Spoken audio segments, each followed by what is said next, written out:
Hello, everybody, and thank you for downloading episode 33 of We Got This with Mark and Hal, recorded live on Sunday, October 11th at Le Poisson Rouge in New York City, New York, United States of America, with our special guest, John Hodgman. Also, if you're new to the podcast and you just started listening, we'd really appreciate it if you'd go over to iTunes and then leave us a quick rating and review telling everybody why you like the show so much. I'm assuming a lot, but let's go with it. It really helps new people find the show, and we appreciate it a great deal. And now, without any further ado, episode 33 of We Got This with Mark and Hal. Hello, I'm Hal Lublin. And I'm Mark Gagliardi. Since the dawn of humanity, one issue has gone unsettled. With the fate of the world in the balance, we're here to settle, once and for all, best Halloween candy.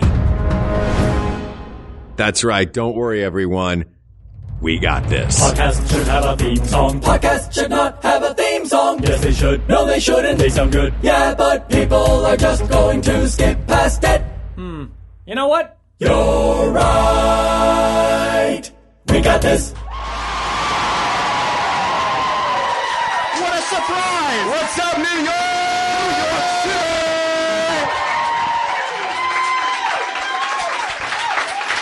Hello, Hal. Hello, Mark. It's great to see you. We've spent a whole weekend together here in New York City. It's been a blast. We've walked all over the island of Manhattan. We have you lugging a suitcase full of recording equipment. Yeah, exactly, like some sort of weird audio hobo making his way from studio to studio looking for the remaining Beastie Boys. And that's what I'll do the rest of my days. So we are here today to, it's Halloween time. Yes. We hopefully will have this episode out before Halloween, right? It'll be out this coming Wednesday. Oh, very cool. Coming soon. Listening internet audience, what you hear in the background, and you know what? Now in the foreground is a live audience because we are here at Le Poisson Rouge in Manhattan, New York City, United States, America, Earth. And we are here today to definitively settle the question, Hal, what is the best Halloween candy? Ooh. Yes. Now, those of you listening at home don't know this, but we've secretly put candy on all the tables in this bar, and then secretly it was found by everybody, and they're secretly eating it right now, and have been secretly unwrapping it like the grandma in front of you at a play. Also great. Everybody crinkle your cellophane. There you go. You guys, it sounds like a campfire. And also, did you ever do that thing when you were a kid, like kindergarten, where you made a rainstorm and you pat it on the ground? Yeah, you pat your legs and you do that, and then you rub your hands We were together. halfway there. We're just a light sprinkle. Could you guys come do that in California for like a year? Yeah, we really need it. California could really use the rain. Yeah. So what you also can't see, which is great for podcasts, is a giant plastic pumpkin that we normally get that is filled with several different samples of candy that we'll be reviewing and grading with our very special guest. Yes. Can we say who our very special guest is? Can we introduce him right now? Otherwise, it'll be like an hour-long episode with 30 seconds of a guest. Yeah. We should probably go ahead and introduce a man who really needs no introduction. Yes. He is the honorary mayor of Brooklyn, New York. That's right. He is a judge. Yes. He is a luminary in the literary world. Yes, he is. He has written books on. He is currently booing himself. Yes. Please put your hands together for our very special guest, John Hodgman.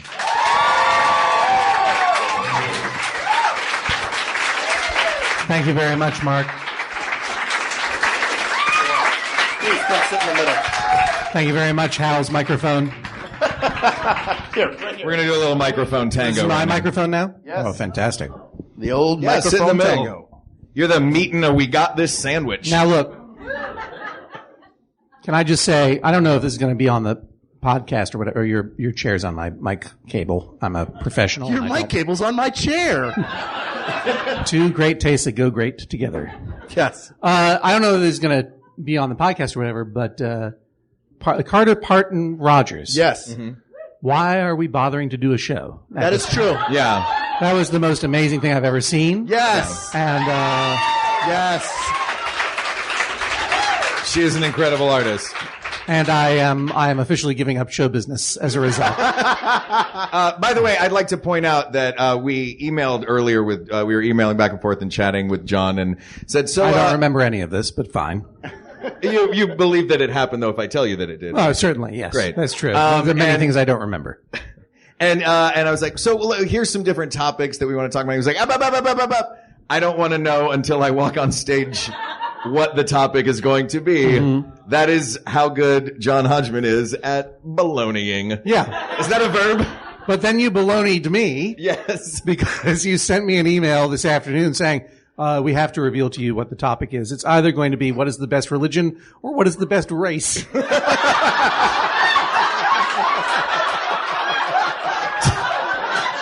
To which you sent me an email in reply saying, I'm not comfortable talking about that on stage. I do not want to do this. I would have gone down the best religion. I'm game. You know what I mean? Sure. I would have gone down best religion road, but I did not want to be part of the best race. I think I may have misjudged your podcast. Given the very strong feelings your last podcast that aired as of this date about submarine, aka hoagie sandwiches, how is raised in me called hoagies? What's that? What do you call them? They're subs. Subs. In the Boston area where I grew up, they were always called subs or submarine sandwiches. My mother grew up in dear Philadelphia, yes, the city of brotherly contempt. Fair cop. It's a fair cop. And they were always called hoagies there. I like the accent. That's you can't really even, good... you can't say the word hoagie without a Philadelphia It's accent. built in. And, I listened to that podcast and I had a lot of very deep feelings because they're like, no, a grinder is a toasted hoagie. You're wrong. Which was explained to me by my uncle Jim, my mom's brother. He said, a hoagie is an Italian sub.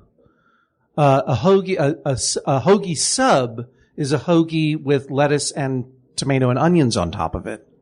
And a grinder is that with cheese on top of it put into an oven. We did a lot of research on this topic. You didn't talk to my Uncle Jim, obviously. Yeah. And clearly not, because that never came up as one of the options. But I think a grinder is synonymous with sub in the Boston area. Yes. And you agreed with that. But the final ruling? Sub. It was sub. That's the baseline. Yeah. Yes. But we're not here to talk about sandwiches today. No. Good. We are here to talk about Halloween candy. Are you a Halloween candy guy? No, not at all. I hate all sweets. Really? Really? As a kid? Yeah, never interested. I'm on record as saying I do not have a sweet tooth. I have an alcohol molar.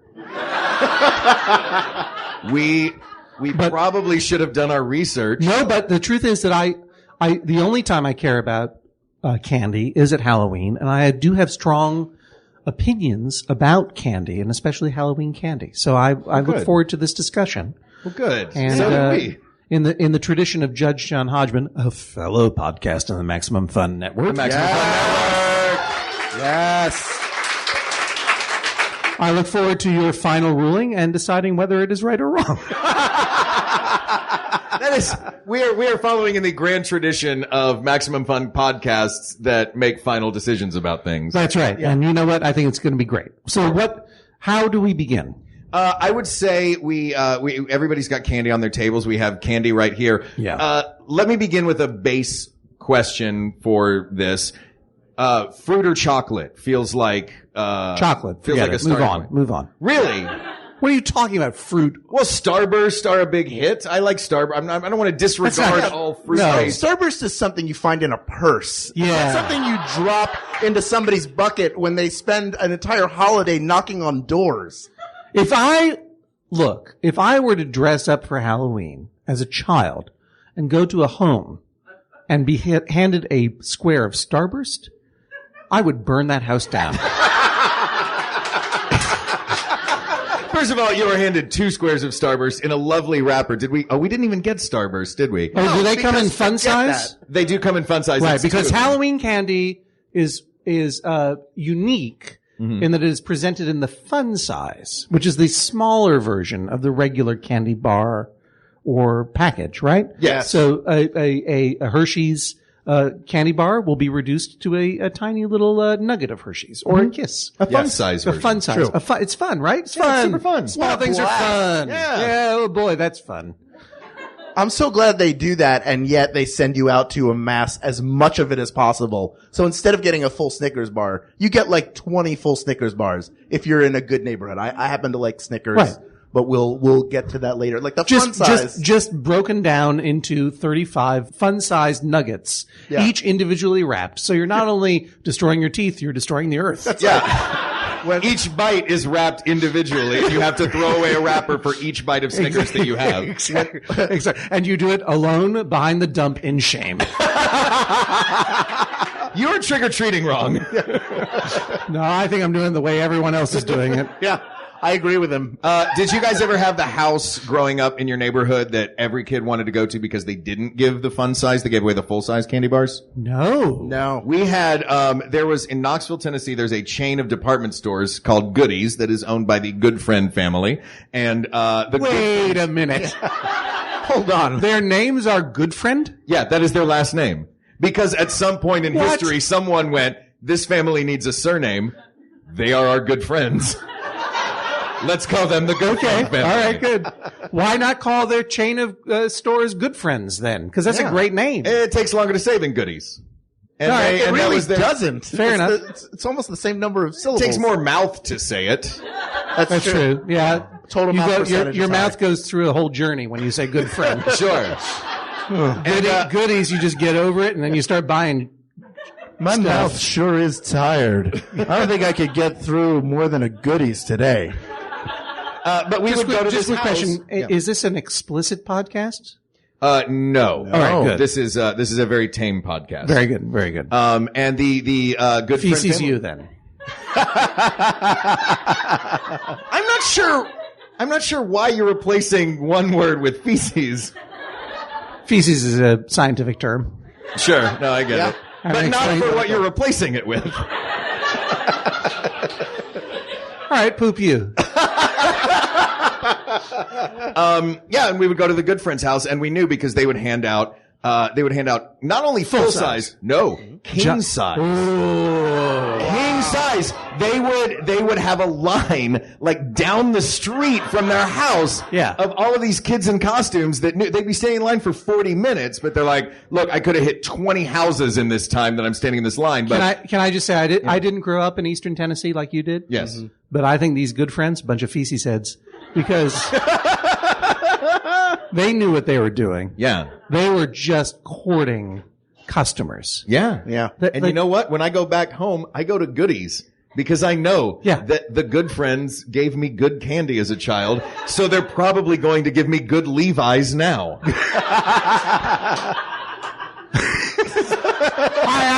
I'm Dan Goodfriend for Goodies. Good candy, good friends, good Levi's. You know what I'm talking about, Mark Gagliardi. Well, yes, Strangest, most specific television commercial on earth. I don't want you guys to disregard the fruit over chocolate, though, immediately. I will completely disregard. Yeah, here's the deal. I when I was very little, like prime trick-or-treating age, I was on a small block in Northeast Philadelphia, and we were not to cross the block. You just went and sort of Where in zigzagged around. Northeast were you? Right near Castor and Cotman. All right, now Does that ring a bell? Are those families? Hey, everybody out there listening to podcasts, if you're near Castor and Cotman, go stop at the Country Club restaurant for me and get a bowl of matzo ball soup. Tell them Hal sent you. They won't know. But this block, Right. You would go to like 5 or 6 houses and be done. But there was one person across the street who would bring you in and you would get like pennies. And then you would play a series of games to win more pennies. And now when I think about it, that woman wasn't giving out treats. She was running a casino for kids. It was 1-800 Casino for Kids. CASINO Casino for Kids. a Good Friends company.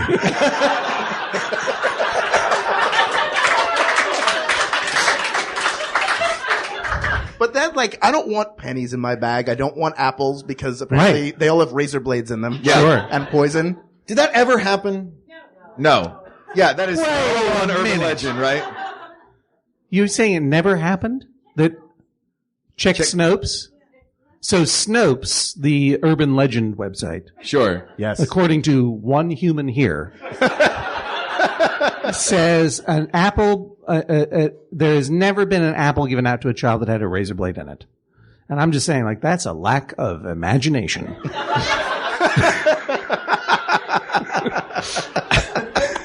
Have you ever given out an apple with a razor blade in it, John? I've handed out some Mach 3 razors. To all the children with beards? All the little Abe Lincolns on Halloween? Yeah. Before we get... But let me just say... Oh, yeah. As far as I'm concerned, final word on your completely fabricated fruit versus chocolate debate. That's not what... all right. I just didn't want to blow off like Here's the half deal. the candy. There's a lot of fruit-flavored candy, for sure. Mm-hmm. But that is not the candy that has any sway over your desire on Halloween. Because Halloween is a night of spooky darkness. Do you know what I mean? Yeah. That is a night of chocolate. Starburst, that is a sunshine candy. Yeah. Skittles is a rainbow. Skittles is a rainbow. But don't you want to Candies of the day are not welcome on Halloween night. All Hallows Eve. No, not at all. Well, by that rationale, it should just all be Milky Way midnights. Sure, absolutely. All right. Well, then we've settled this. Thank you guys for coming. No, this is just How one. dare. The debate is what is the best Halloween candy. Yes. But I'm just saying we can eliminate an entire class Okay. of rainbow and sunshine themed candy because they have no place in Halloween, basically. Well, I have something that is in here that nobody has on their table because You and I were just about to. we were going to get the same thing. We'll do it together as a family. That's right. Everybody has some sampling of the number of candies that we bought on their table, except for one thing. And if we don't mention it at the very least, people get angry like they do on the internet. And that is, Of course. pull it out, candy corn. So you're against fruit-flavored candy. What about vegetable-flavored candy? Candy corn is a quintessential Halloween candy. Yes. Because it is flavored like a disgusting gourd of the season. It is a winter gourd. And what's that? Oh, excuse me. You're right. I was thinking pumpkins. I apologize. Yeah, but they're usually Now, never say it again. They do do me a make- favor. Never talk. They do No. make the pumpkin-shaped candy Yeah, corn. they're in. Excuse me. You're absolutely right, sir, and I apologize for telling you to never speak again. Though I encourage you to not.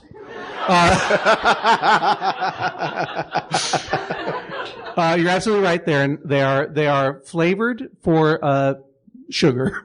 Yeah, they're really just sugar-flavored. Right. Yeah, but they evoke an autumnal crop, which is a dried kernel of corn, and they look like dried kernels of corn, and so it is seasonally appropriate, and they taste like sugar. But is So it that's a good. daytime candy? Like you've disdainfully dismissed all No, Starbursts? it's a you know what it is? It's a twilight candy. Ooh. Because they don't look like fresh kernels of corn, which are a summer crop, of course. Yes. They're the end crop of the harvest. Yes. They're dried kernels of corn that you nail up to your door as an apology to the Native Americans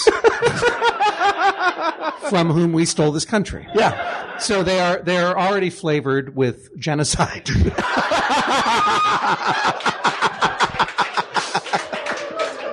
And terrible ambition. And so the candy corn are allowed, of course. Yeah. But you would not give out a candy corn of a Halloween Eve. Well, you can't That's something give you would out- eat in anticipation of Halloween. If you gave out a handful of candy corn, you would be TP'd in a moment. Yeah. You can't give out a handful of anything though, because everybody's afraid of the razor blade that They never all have happened. razor blades Right. in them. So yeah. you can only give out prepackaged, very, very hermetically sealed little packets of candy. But what you can't see on the podcast is that here we have a package of candy corn. This is a 1 pound or 11 ounce bag. This is the smallest possible bag of candy corn you can buy. Yes. And then after that, it's purely in 2 to 5 pound bags. much like the corn that is used as animal feed. Yeah, is packaged. This is an industrial strength candy. There are no handouts of this. You just put it into a gigantic bowl in your house for the 5 weeks before Halloween. Yeah. And hope that it gets eaten before then. But it's delicious. I like that. Here's why I would take it off the table. Because it is the one candy. Thank you. Physically take it Visual off the table. joke. He took it off the He table. took it off the table. Those listening to the show, that was super funny. You're welcome, Maximum Fun family. Here's the thing. Candy corn is maybe the one candy above all others. Every single person in this room has a limit where you've eaten so many, and it could be 2 or it could be 200, but you will stop. I think the best candy to me gives you that disease a dog has where it will eat itself to death. Yeah, you're not gonna. If it is in front of you in enough quantities, That's called foundering. And is there any candy that you will founder yourself on? There are too many candies that I on, and that is why I live in a safe.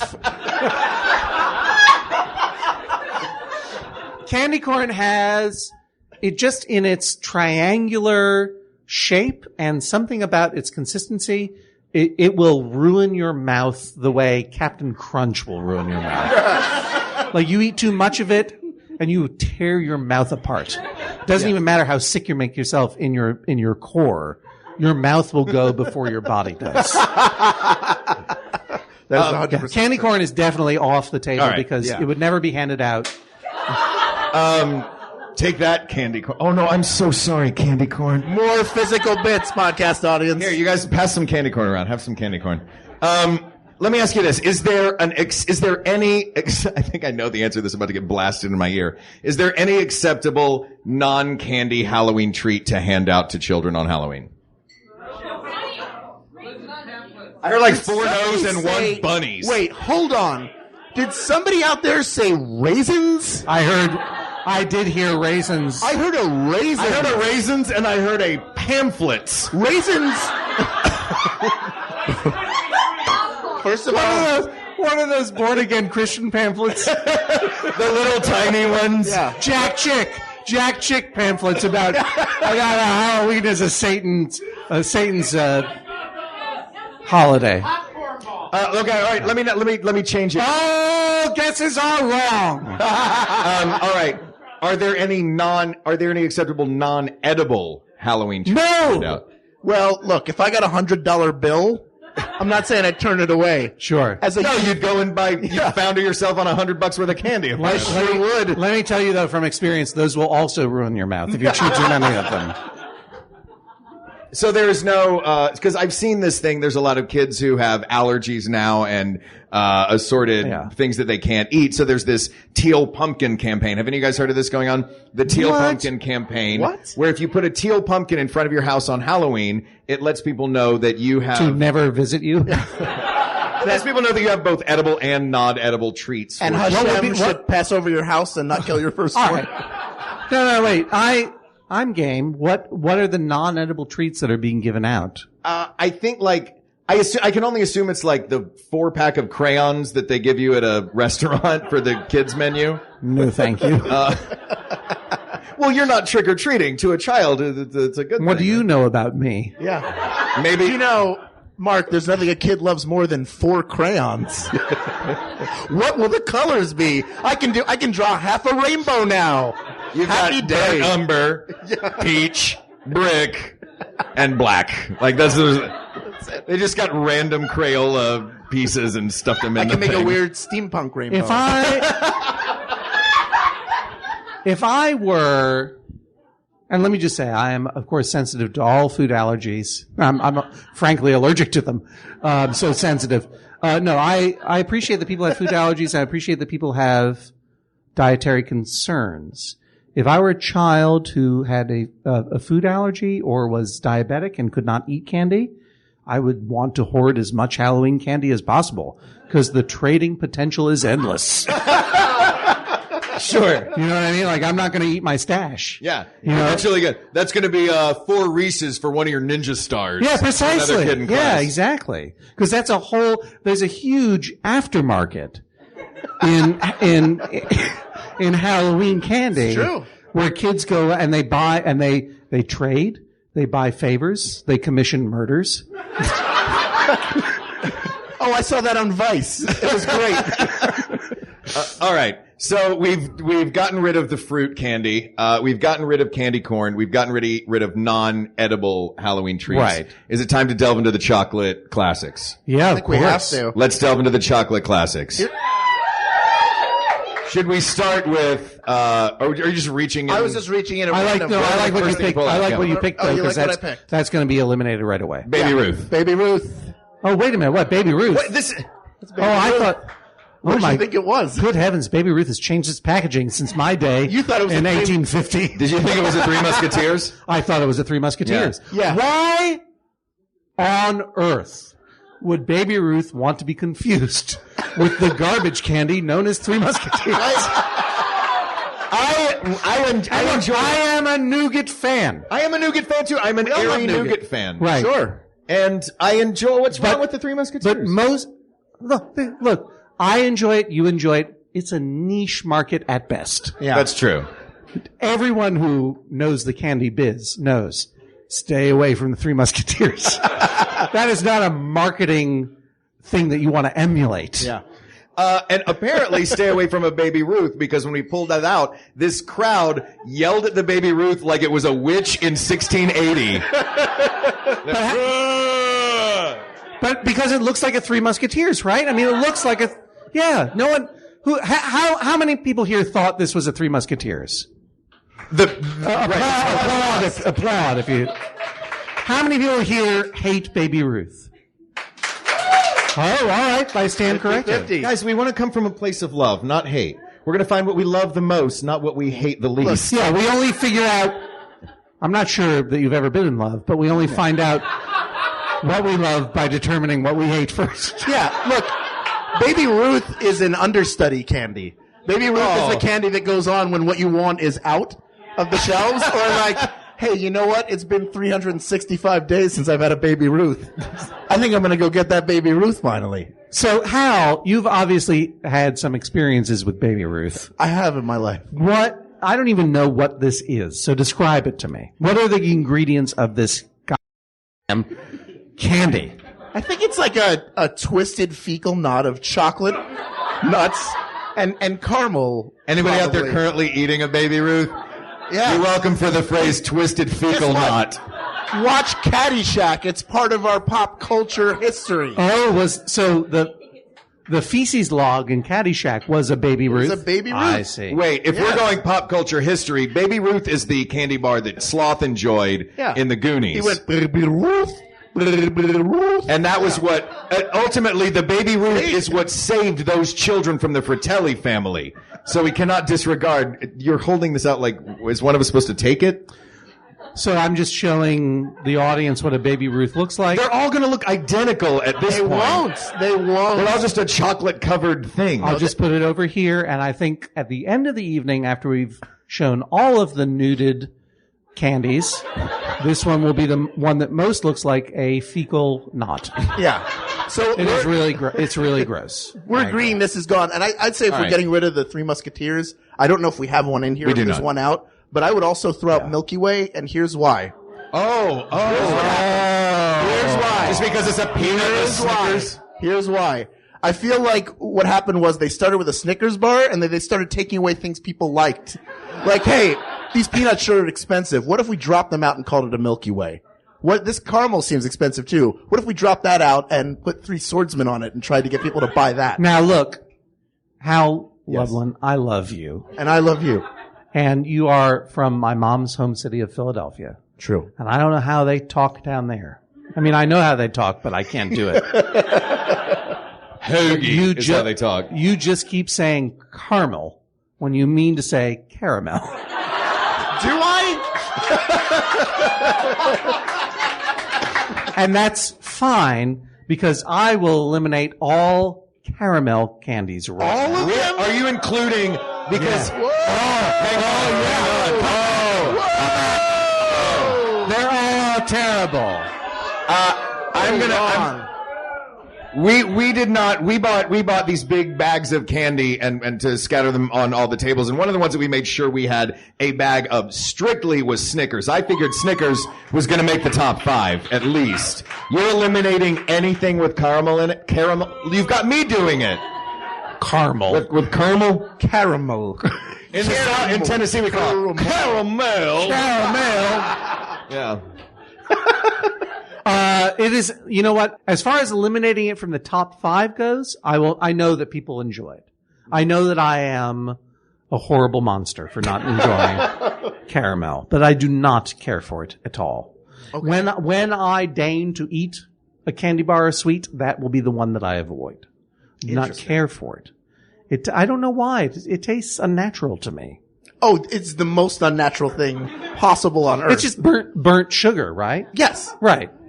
But I don't know. It has a don't let him turn you, Hal. A sickly texture to it that I do not care for. It does. Well, I mean, like I enjoy chocolate. Yes. And I enjoy the more bitter the chocolate, the better. Okay, you like a darker chocolate? Bitter the better. You want like a 90% Snickers? Yeah. Well, if any of you have ever read the Steve Almond book Candy Freak, which is a great book about candy, which I enjoyed reading very much, even though I don't care about candy. He decided that one of the most desirable mass-produced chocolate bars is Kit Kat Dark, which is Kit Kat with dark chocolate. And he said, and he ends the book by hoarding a case of it because he thought that they would never make it again. But they do make it, and they only ever find it at the Rite Aid in Blue Hill, Maine. Really? And every year I make a special trip there and buy a whole bunch of it. And I eat maybe one wafer a year, but it is very, very good. Well, you make a trip every year to buy it and you eat one wafer a year. Why don't you just buy more while you're there? I buy a whole bunch of it. I eat one Kit Kat dark stick a year. I give the rest to children who appreciate things because they don't know how to drink. I knew how to drink when I was a kid. And that is something that I enjoy tremendously, and precisely because it has no goddamn caramel in it. There's a bleep. Is it? Well, no, yeah. Goddamn? Well, sure. Look, it has ABC Family. I'll do it again. Here. It has no golly gosh caramel in it. The rule is if Carter Parton Rogers would say it, then we can say it on the stage. Fair enough. All right, but I appreciate that that's something that is intrinsic to candy bars, and candy bars are intrinsic to Halloween. So I will get over my personal distaste, and I will not stand in the way. Okay. I will say I do love Kit Kats. I do love a Kit Kat. Let's talk about Kit Kats for a second because they're the best. Kit Kat is getting some nods in the crowd. Kit Kat. Kit Kat's good. I think it's the only one that isn't on the tables. Yeah. That's because we kept it in the suitcase for just the three of us to eat. Oh, great. Now, when you get a Kit Kat, it's does it come with 4 in the Halloween version, or is it just one little? 2. It's you get a 2. pack. The fun size is 2, yes. But they're still the same size as the regular bars. Have you ever had a Big Cat? Oh, it's the one giant. And do they make a Big Cat that comes in a quartet of Big Cats? So you have like one giant Kit Kat. It's called a raft. Whether the Big Cat was the pioneer of this or not, I have noticed in my travels throughout the United States, driving from gas station to gas station, getting gas to do shows, there's a new thing that they're selling at gas stations. What is it? Giant candy bars. I'm talking about Snickers bars the size of homemade meatloaves. Yeah. What? Yes. Like a 5-pound Snickers. The hell bar, you say? Like Yeah, no. I'm not imagining this. Has anyone else seen this? This is problem? What else could it be but a terrorist recruitment tool?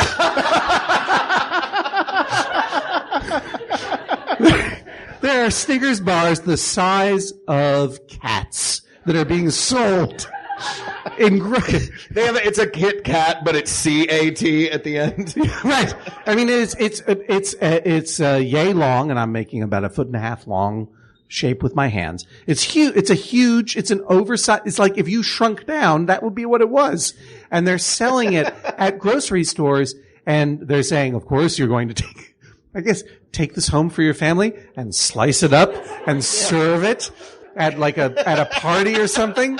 But like lettuce underneath the tray, precisely, and presented beautifully with crudité, garnished with cherry tomatoes. But what you're really doing is taking this giant candy bar into your car and shoving it into your mouth as you drive and text your way to death. Well, 2/3 of it. That other third is going to wind up melted and in the floorboards and the carpeting. Yeah, guys, that's your sneak preview of True Detective season 3. That's how it starts. It's the opposite of fun size in all respects of both fun and size. Should we move on to another one of our classics? Yes. Well, I see Snickers in here. I guess we can take. We talked about Snickers. Snickers is garbage. Oh wait, no. Whoa. Milky Way we established is a lesser Snickers, right? Snickers was something I never got into because of the caramel, and frankly, caramel? Too many people liked it. You just wanted to be contrarian. Too popular. You're the Christopher Hitchens of candy. Yeah. If they like it, I do not. There was a long time, I'm an elderly person. I grew up in the 70s and 80s. There was a long time in the 80s and into the early 90s where Snickers was being advertised as a meal replacement. Do you remember this? No, that is a terrible idea. Yes, Yeah. I do know what you're talking about. Right? And it was sort of like, I'm working hard on this construction site. I don't have time for a real meal. I guess I'll just shove this Snickers bar into my mouth. Yeah. I'll feel happy and die early. Now the advertisements are, this Snickers bar will make you no longer be Joe Pesci. Right? Isn't that the ads that they're doing now? I'm not familiar with those, but that's, yeah. Snickers is a classic candy bar, but of that second wave of candy bars. What's the first wave? Well, like Mars, $500,000 bar, like all the forgotten ones, Zagnut. Sure. Yeah. You know what I mean? Like there's a whole generation. If you were to, this is too nerdy. If you were to break it down, like Snickers is part of the Justice League of America of candy. Right. So there's a whole earlier generation of Zagnuts, that were the Justice Society of America of candy. Perfect. And just because I don't care about candy one way or the other, I like those old forgotten brands better than Snickers. Snickers is just right down the middle. It's the Coca-Cola of candy bars. Sure. Right. Now, you mentioned a 500,000. Is that did that become the 100 grand? Because 100 grand. Oh, sorry. It was a $100,000 bar for a long time. And then they changed it to 100 grand. Yeah, exactly. Okay. Right. Which again, that's all caramel. That's chocolate with a little crispy around like a log. Yeah, of I would caramel. never eat this garbage, but I appreciate the package design and the brand history. Zagnut, I will say. What are you doing? No, don't worry about it. I was just saying we may need to take a station break in a moment. Oh, let's do that. Okay. While John Hodgman thinks about the Zagnut, we would like our listeners at home to listen to some of these wonderful advertisements, some of the amazing shows that you can find on the Maximum Fun Network. Ty is a pedantic person. I think when he pronounces these words, it's in a very show-offy way. Gyro. Gyro. Sacre bleu. Sacre bleu. Ayers Rock. Uluru. What you are witnessing is real. The participants are not actors. They are actual litigants with real cases. They call in via Skype to Judge John Hodgman's court, the real People's Court. Now I call you to Judge John Hodgman's internet court. Find it at MaximumFun.org or wherever you download podcasts. I'm Dave Holmes, and if you've been missing my show, International Waters, then you've been missing this. If there's one thing I know about owls, they are wise. Two things. They are wise. Yes. They love nightclubs. They wear tiny graduation motorboards, and they love nightclubs. They also do the best double takes of all birds of prey. And if you slow it down, they actually go, get it out. International Waters, a panel show where U.S. and U.K. comedians battle for pop culture supremacy. Subscribe right now on iTunes or at MaximumFun.org. And we're back at Le Poisson Rouge. Yes. In beautiful Manhattan, New York. Yes. And we're going to dig back into the bucket of candy right now and see Here what we comes go. out next for John to disdainfully dismiss. Oh, here's one that I know exactly what you have in your hand. This is going to divide the crowd. You want to tell everybody what this is before I show it? It's Whoppers. Oh, it really did divide the crowd. Now, everyone who is giving the thumbs down or the boo to Whoppers, we are not friends. Let me encourage you to unsubscribe from my podcast, Judge John Hodgman. Stop following me on Twitter at Hodgman and never speak to me again. So this is a candy that you enjoy? I enjoy Whoppers a considerable amount. Whoppers are my favorite of the Halloween candies. Here's to you, Mark Gagliardi. Wow. But you know, look, I appreciate that tastes diverge in Yellowwood. In this case, I do not care for super sweet stuff. These are very sweet, but I like savory stuff. And Whoppers are a malted milk treat, and they have a umami type flavor that I enjoy. And so I'll eat a Whopper any old day. Now, Or if I'm in one of the Commonwealth countries, such as Halifax, Nova Scotia, or Perth, I'll eat a Malteser. A Malteser. Maltesers. Now, you're not a candy guy. Are you not a sweet of any kind guy? Or do you like a malted milkshake? Sure. A malted milkshake is my favorite. I like ice cream because it, especially if it's like a salted, in this case, an exception, a salted caramel. Yes. Because it is salty and fatty. Yes. And those are the two things that I care about. It has the flavor without the tackiness of actual, like the tack in terms of it doesn't keep your, it's not your teeth sticky confused together. Yeah. But I like savory, salty, fatty things, and this is the Fritos of candy, I guess. Precisely. Yeah. And it's not that I don't appreciate a candy occasionally. I just it has no hold over me. Like I would never sit down and eat this entire pumpkin head of candy. You and I are different people, my friend. I know. Right. This is one episode of Agents of S.H.I.E.L.D. worth of candy right here. Get him, Clark Gregg. If that were full of bacon or gin, I wouldn't be standing at this point or sitting at this point. I like Whoppers a lot. It's another one for me similar to candy corn in that I hit a limit with it where it sort of turns and I don't enjoy it as much anymore. Right. I will say I can get deeper into a commensurate amount of Whoppers than I could candy corn. So I think it's a really good candy. I don't know if I would call it the best. I would agree with you. Yeah, Kit Kats I think it are is better than divisive Whoppers. as well. It's a divisive I was candy. surprised to hear the audience reaction to Whoppers. People don't like it. Well, the reaction it wasn't a tepid reaction. It was a very loud boo and a very loud cheer simultaneously. Those of you who hate Whoppers, boo loudly now. Can you elect among your ragged mob one who might speak for you to explain why it is the most boo-worthy candy in the... David Berman, right down here in front. David Berman, ladies and gentlemen. former guest. Have we got former guest? Come on up here. Come on up. David Berman, if you listen to the show, David is the master of ice cream who, when we did our mint chocolate chip ice cream is the best ice cream episode. Yes. An ice cream aficionado and creator. Please. Hello, sir. I'm nervous. I'll be very quick. But I don't feel strongly about too many things. I think I go with the flow. And I love sweets. I love sugar. I just love sugar. I just love to be bathed in it and anything syrupy and sweet. And I love caramel and all of it.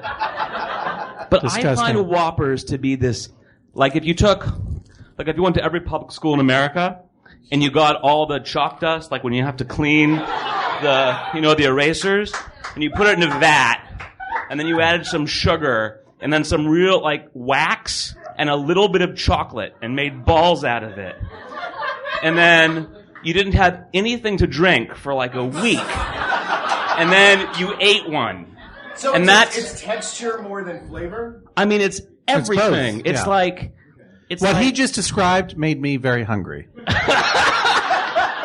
I mean, I acknowledge that it's a mutant taste desire. Indeed. It is not what most humans want to eat. But I'm eating them right now, and they're fantastic. Well, we agree to agree. We agree to agree. Yeah. David Berman. Thank you, David. Everybody. There's no way that Whoppers could possibly be the best Halloween candy, nor would I serve them to neighborhood children because Really? they are so anomalous. Okay. But let me separate from. Well, we'll continue on with this in a minute. I just want to shift gears. Do you serve candy? Are you a guy that waits outside on Halloween, or you keep the bucket by the door, you stay home? Well, here in New York City, we live in Brooklyn, New York, and so there, there have been varying trick-or-treating traditions through the years. Mm-hmm. So for the most part, children have gone walking up and down the main thoroughfare of their neighborhood where there are businesses, and they will go into the dry cleaners or the coffee shop or the whatever, and they will get candy from there rather than going house to house. Okay. In our building, which is a big apartment building, we now, the number of children who come trick-or-treating to our door was originally 0, and now it's occasionally 5. Okay. So And you have to have 5 little Whopper packets, and that's it. Just Yeah, but sitting I would by never give out You Whopper wouldn't do that packets. No, because no, it's no. anomalous.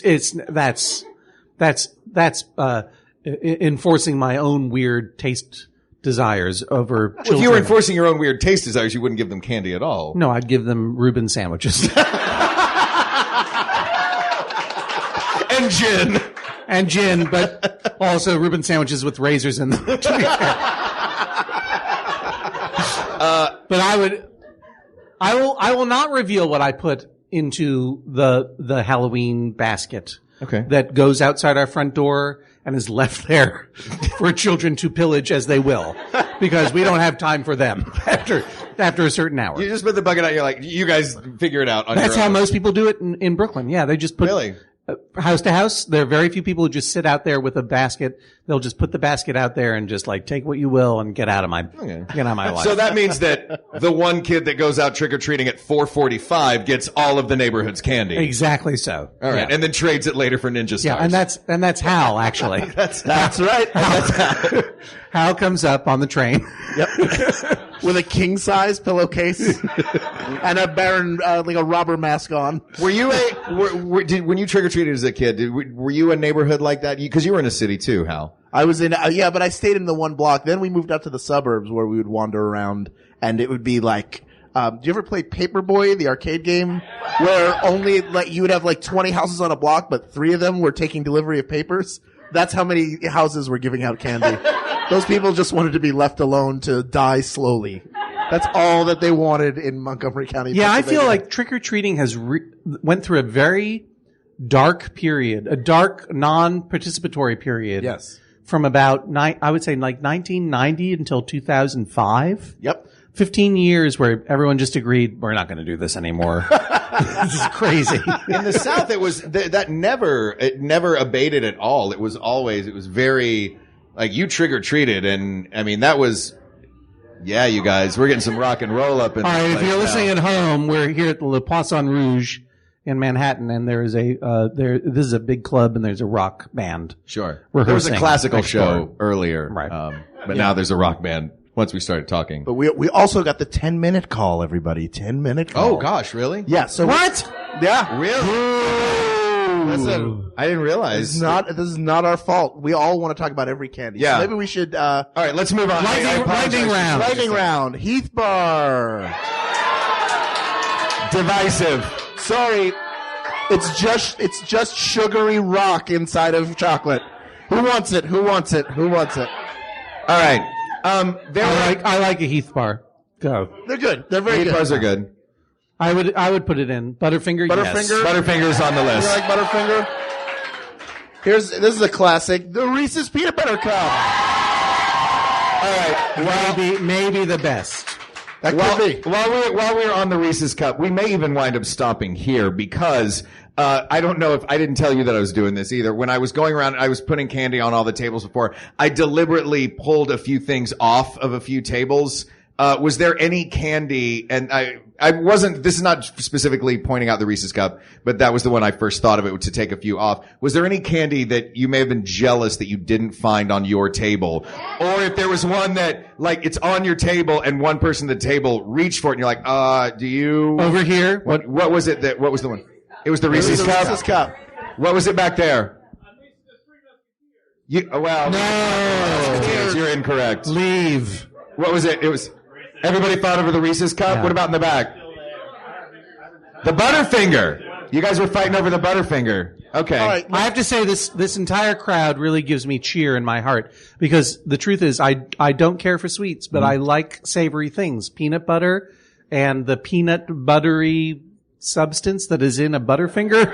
It's crispity crunchity. Yeah. Bart Simpson should have told you that years ago. Like I'll still fall for a whatchamacallit from time to time. Oh, yeah. Brilliant.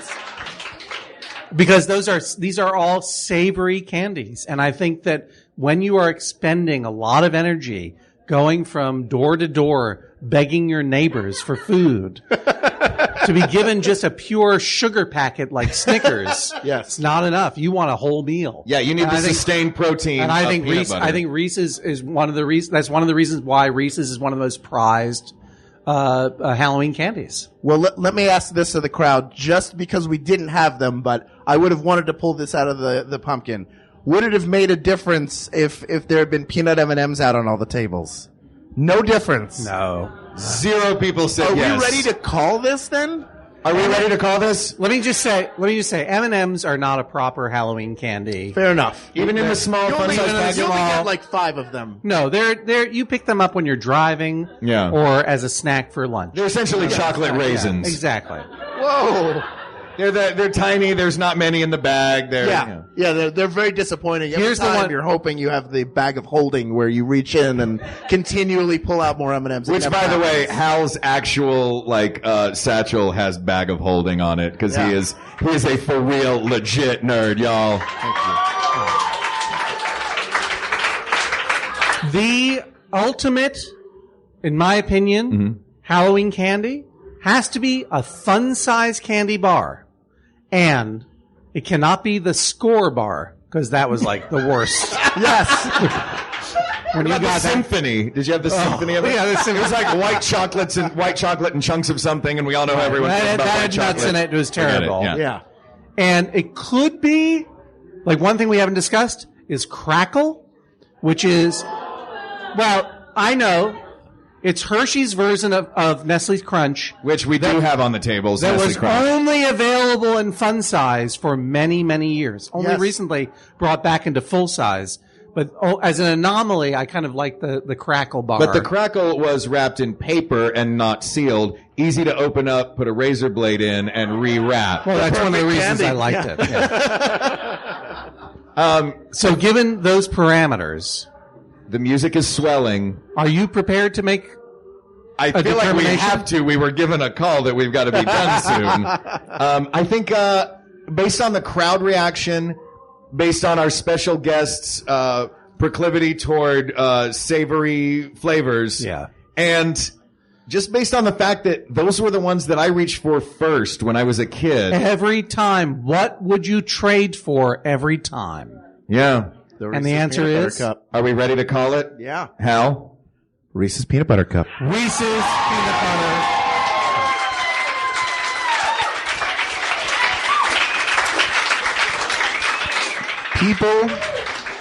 People of the world. A long time ago, a very magical accident happened. When one man's chocolate fell into another man's peanut butter. And on that day, on that crazy day, magic happened. And the best Halloween candy ever on the planet was born. And it was the Reese's Peanut Butter Cup, and they saw that it was good. So take your little Snicker bars and then strip away the peanuts and then make them a Milky Way and then turn that into a Three Musketeer and flush them all down the toilet because they look like duties. But I'll tell you what doesn't. the thing in a crown-shaped piece of wax paper known as the Reese's Peanut Butter Cup, your best Halloween candy. United States, Canada, Australia, France, we have representation from around the world. Yes. There's no one here who is doubting this is the best Halloween candy. Really quickly, because I noticed that you did this, and a lot of people do this. Who calls it a Reese's Peanut Butter Cup? And who calls it a Reese's Peanut Butter Cup? I thought so. Just checking. Thank you very much to our very special guest, John Hodgman. Oh, thank you very much. This topic is settled, but as always, there are many more topics that we will discuss on the show and give you a final decision on. Yes, but before we talk about that, what did I John, forget? tell them where they can find you and some of your upcoming things that they can see and buy and do. Oh, here come the plugs that no one listens to. I host the Judge John Hodgman podcast on MaximumFun.org. Yes. With new episodes available every Wednesday, more or less. And I continue to be on tour with my one-man show, Vacationland. But I have a feeling, when is this airing? This week. Oh, so you can still buy tickets to see me in Orlando, Florida on October 23rd. And in Durham, North Carolina, at the Carolina Theater, October 24th. And then in Athens, Ohio, with Jordan Klepper from The Daily Show on November 7th. That will be after Halloween. If you bring Halloween candy to my show, no particular benefit to you. But I'll be glad to see you. I'll be doing meet and greets after every show. So thank you very much for having me, Thank you, John. I really appreciate it. And, of course, as always, thank you to Jonathan Dinerstein and to Mike Furman, who wrote our score and our song, respectively. Yes. Thank you to Mr. Ken Plume for all the mixing and mastering he does on every single episode. And thank you to Uri Kelman for our logo. And it's really nice to do this in person because we always do this into a microphone. But thank you to you, the people that listen to our show. Yes. Thank you guys so much. Yes. Thank you. And I guess that only, if you have a topic for us and you're here, don't tell us now. Do it online so you can be just like all the listeners. You can reach us on Facebook at /We Got This Podcast. Email us at WeGotThisPodcast@gmail.com. Or you can go to the Maximum Fun subreddit where we've got a fun thread of topics going there that has turned into an all-out flame war. Or you can, of course, reach out to us on Twitter at WeGotThisTweets. For Hal Lublin, I am Mark Gagliardi. And for Mark Gagliardi, I'm Hal Lublin. And don't worry, everyone. We got this. Thank you. Thank you. Thank you, John Hodgman. Thank you very much. Hodgman, everybody. We got this. MaximumFun.org. Comedy and culture. Artist owned. Listener supported.